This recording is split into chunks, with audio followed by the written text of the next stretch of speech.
The opinions expressed on this program are not necessarily those of the staff or the management or the sponsors. The sponsors of the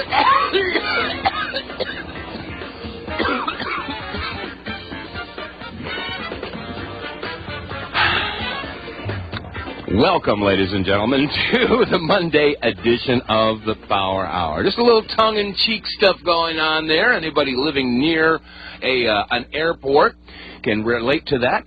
And so we're going to be talking about a little bit today. This is Dave Von Cloyce. And Joyce Riley. And the subject is going to be the purpose of chemtrail aerosol. A.C. Griffith was associated with the National Security Agency. He carried a top-secret clearance, a cryptographic clearance, and in more recent times he was associated with the Central Intelligence Agency operations. He was married to a lady lawyer, judge, and his father-in-law was a Chief Justice of the Supreme Court of Virginia. He is with us today, and we want to say thank you very much, A.C. Griffith, for joining us to talk about the purpose of chemtrail aerosol. Thank you, sir, for joining us on the Power Hour today. Thank you, Joyce. It's indeed a pleasure to be with you today. Well, I must tell you, I think the listeners are going to get more today than they probably imagined, given the fact that you have some information that most people do not have access to, and probably information we would just as soon not know. However, knowledge is power, and we thank you for joining us, and I know that you have listened to the Power Hour in the past and have been very supportive of the activities and providing information to the Power Hour. Let's talk just as much as you want to talk about what your past experience was all about, sir. I spent a couple days making talking points to make a guide map of how to present this to you. It is such a big topic. It's very difficult to know where to grab it to begin. Several years ago, I got a telephone call from Mike Blair at the Spotlight newspaper in Washington, now called the American Free Press. He asked me to help work with him on the story of the white trails coming out of the airplanes. And time has gone by. I guess that was 8 or 9 years ago. We actually got inside the program. We're the only people in the world that actually got inside of that program. When you say you got inside that program, the aerosol program, the chemtrail program, you're talking about information on the inside of this program. I'm talking about actually getting inside the program at Wright-Patterson Air Force Base where it's being managed. Wow. And we actually got into some of the people that were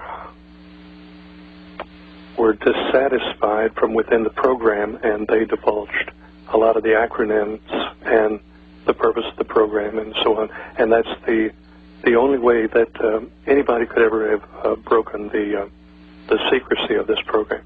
Okay. We know that people have died over this program. People have been hit to keep them quiet.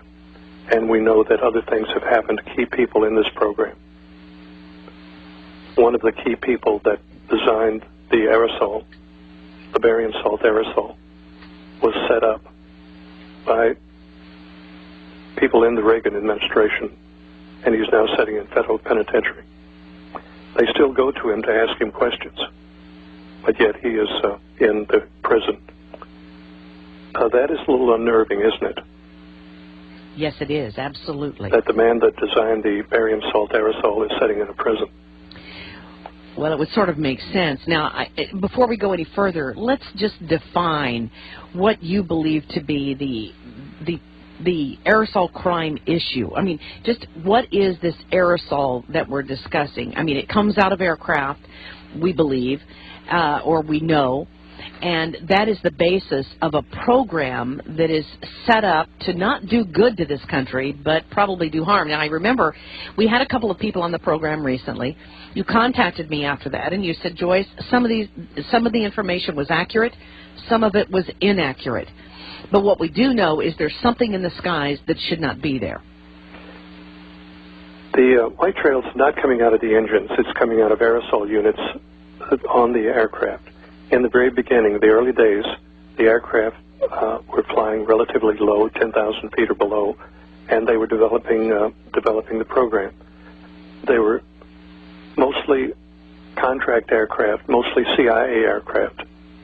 Now the program has been expanded, and commercial airliners have been outfitted with aerosol units that are controlled through computer systems and satellites to dispense a barium salt mixture.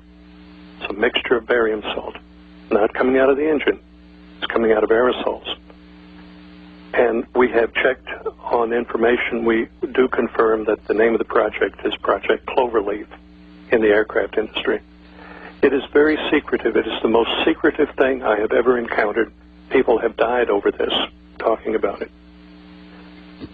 I listened to your broadcast just a few minutes ago. The general was on saying that he is very patriotic and he feels compelled to speak out, and that's exactly the same way I feel.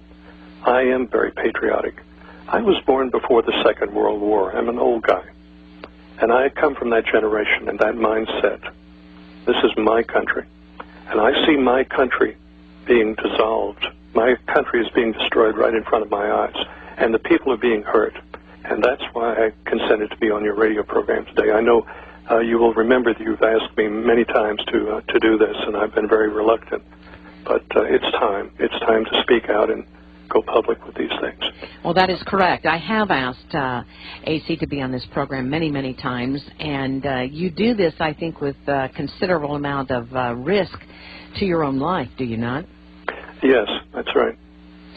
So there are people who have lost their lives, people who are now in prison as a result of divulging this information. Now, you were, as you say, very patriotic. You still are very patriotic, and you were doing this out of patriotism, out of love for your country. As I know you are. That's correct. That's correct. You know, Joyce, I'm in Richmond, Virginia, just a few miles from the spot that Patrick Henry stood in 1775. He was talking to Thomas Jefferson, George Washington, George Wythe, and others in St. John's Church. And they were talking about the oppression coming from England at the time. And he was a little put out at them for not deciding a course. And he concluded his speech to them with, "I know not what course others may choose, but as for me, give me liberty or give me death." And I think we're approaching a time like that. Mm-hmm. Don't you? Oh, absolutely. There's no question in my mind. I talked with you about a discussion I had with a military member who admitted to me, well, first of all, he did not believe that there was such a program. However, he was stationed at one of the bases where I knew some of the operations were taking place on this aerosol clouding or aerosol dispersion or whatever you want to call it. And I had him go to the person who we knew was in charge at that base at that time. And he did, in fact, confirm that the person that admitted to some of the information that we're about to talk about here, or that some of the information regarding this program. And he was so disillusioned when I talked with this military officer. He said, "I am leaving the military, Joyce.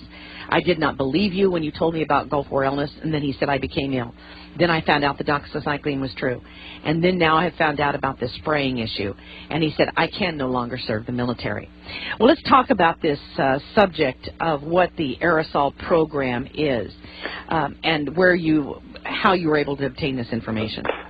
First, Joyce, if you will allow me, let me paint a picture, a time picture. At first, you may think it's not related, but you will see that it is related. So if you will indulge me just a minute, let me go back to the Kennedy assassination.